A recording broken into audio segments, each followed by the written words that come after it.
My name is Cara Simmons, and I was 29 years old when I stood in a bridal suite 30 minutes before my wedding ceremony and looked at a supermarket cake on a folding table and understood in a single, clear moment exactly what my mother-in-law had done, and exactly why she had done it, and exactly how long she had been planning to do it. I want to tell you about the cake first, because the cake is where the story becomes visible, even though the story itself started much earlier. The cake was a three-tiered lemon and elderflower design, with hand-piped ivory flowers and a particular detail on the middle tier that I had asked for specifically, and that the bakery had taken 2 attempts to get exactly right. I had chosen lemon and elderflower because my father, who died when I was 24, had described it once as the only flavor combination worthy of a real celebration. He had said it at a birthday dinner, offhandedly, the way people say things they do not know you are storing. I had stored it. When I started planning the wedding, it was the first decision I made. The bakery I found specialized in exactly this style, and the cake cost £850, which I had paid in 2 installments from a savings account I had opened specifically for the wedding expenses I wanted to manage. I had told my mother-in-law, Brenda, about the cake in detail, because Brenda asked about everything in detail, and because I had not yet learned that asking about things in detail is not always curiosity. Sometimes it is reconnaissance. Brenda offered to manage the final vendor confirmations in the week before the wedding. She said I had enough to think about. She said she just wanted to help. I said thank you. I gave her the contact list. I did not give her access to any accounts. I thought that was enough. I was wrong about that, in a way that I want to explain carefully, because the way I was wrong about it is the thing that made everything that followed both possible and eventually useful. Before I tell you what was on that folding table, please hit like and subscribe.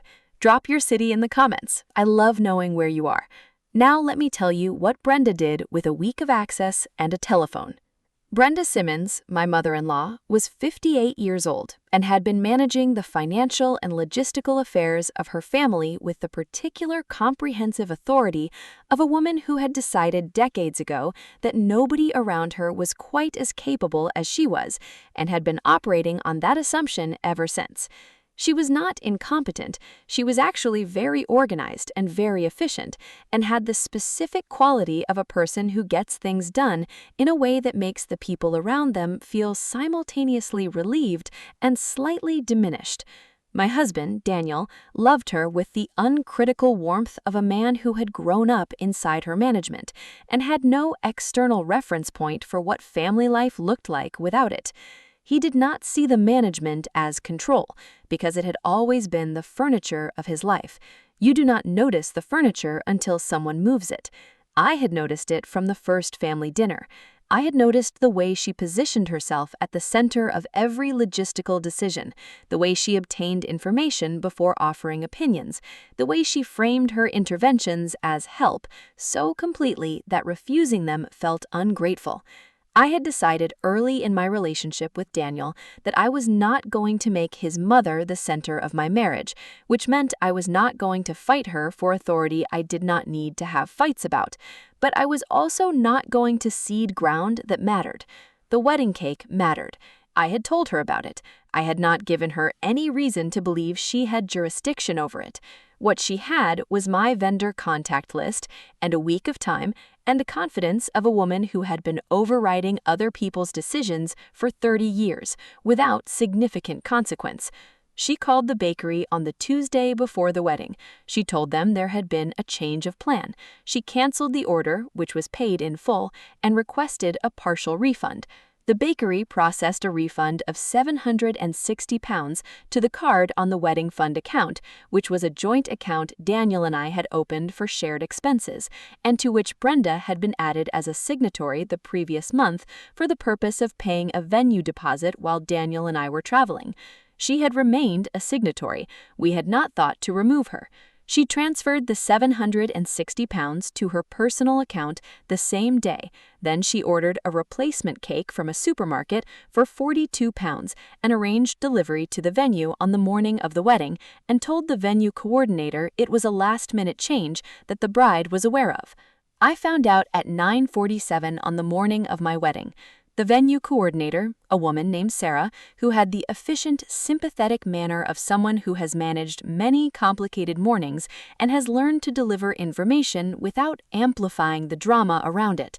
She came to the bridal suite. She said, "Cara, I just want to check you were happy with the cake setup." I said, "Of course. Is everything okay?" She said, "The cake that arrived this morning is different from your original order."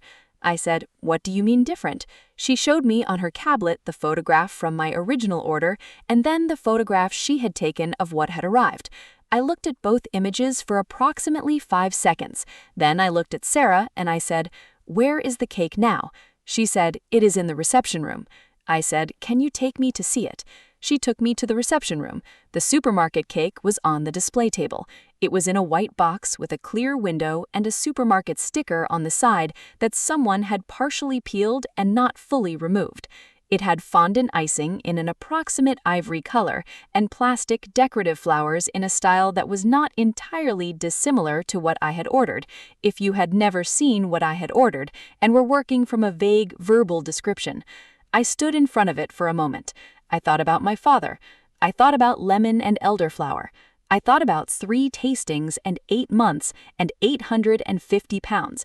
I thought about Brenda and the vendor contact list and the week she had been given to help. I said to Sarah, "Thank you for letting me know." I said, "It's fine." She looked at me with the expression of a woman who suspects it is not fine and is relieved not to have to manage that. I went back to the bridal suite. I sat in the chair in front of the mirror and I looked at my face in my wedding makeup, and I thought, I am going to get married today, and I am going to do it well, and Brenda is not going to be in a single photograph on my face. I did my breathing. I picked up my bouquet, I walked down the aisle 23 minutes later, and I meant every word of my vows. And I danced until 11, and I smiled in every photograph. The cake was served at 9:15. I ate a slice. It was fine. It was supermarket cake. It was fine. The honeymoon was 10 days in Portugal. Daniel and I had planned it for a year, and it was everything we had planned. The food and the light and the particular ease of being somewhere beautiful with someone you have chosen and who has chosen you. I did not tell Daniel about the cake on the honeymoon. I want to explain that decision because I have been asked about it, and the explanation matters.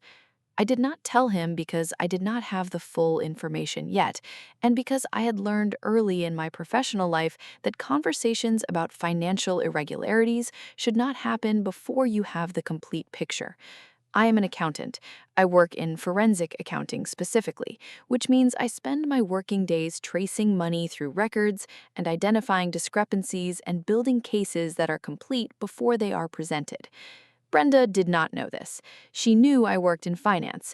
She did not know the specific nature of what I did because I had learned in the first year of knowing her that detailed professional information provided to Brenda became detailed professional information available to anyone Brenda decided to share it with. I had kept it vague. She thought I did general bookkeeping. I did not correct that impression. I came home from Portugal on a Sunday evening. Daniel went to sleep early because of the travel. I sat at the kitchen table with my laptop and I opened the wedding fund account, and I looked at the transaction history. The refund from the bakery was there, 760 pounds, credited on the Tuesday before the wedding, and then debited the same day in a transfer to an account I recognized as Brenda's because I had seen it on a family payment once, and I stored things the way I stored everything, accurately and without deciding yet what they were part of. I looked at that transaction for a long time. Then I opened a new document and I started building the file the way I always built files, chronologically, with sources, with amounts, with dates. I worked until 1 in the morning. By the time I went to bed, the file had 12 pages. I showed Daniel the file on a Tuesday evening. I had waited 2 days after completing it because I wanted to be certain I was presenting it in the right state of mind, which is to say, calm, organized, and without the emotional charge that would have allowed the conversation to become about my feelings rather than the documentation. I made dinner and we ate, and then I said, I need to show you something about the wedding fund account. He said, okay. I opened the laptop and I walked him through it the way I would walk a client through a discrepancy report. The original cake order, the payment, the cancellation call made from a number I had identified as Brenda's home landline by cross-referencing it with a number she had called Daniel from the previous year, which was in his phone. The refund, the same-day transfer, the supermarket receipt I had obtained by calling the supermarket's corporate customer service line and requesting a duplicate receipt for a delivery order placed on that date to our venue, which they had provided because I had the order reference from the venue coordinator's records, which Sarah had shared with me when I called her on the Monday. Daniel read everything twice, the same way people read things they are hoping will look different on the second reading, but do not. He said, Cara. I said, I know. He said, she did this. I said, the documentation indicates that yes, she did. He said, on our wedding day. I said, on the Tuesday before it. She had almost a week to change her mind. She did not change her mind. He sat with that for a long time. Then he said, what do you want to do? I said, I want her to return £760 to the wedding fund account. I want an acknowledgement of what she did, and I want a conversation between the three of us in which she explains what she told herself that made this feel acceptable. I said, I do not want a legal process unless she refuses the first two things. He said, she is going to say it was a misunderstanding. I said, she canceled an £850 cake that I chose for a specific reason and transferred the refund to her personal account the same day. I said, Daniel, I do forensic accounting. There is no version of that which is a misunderstanding. He called her the next morning. I was not in the room. I did not need to be. I had built the file. The file spoke for itself. The money was returned 4 days later. The acknowledgement was brief and did not contain the word sorry, but contained enough to be recorded and filed.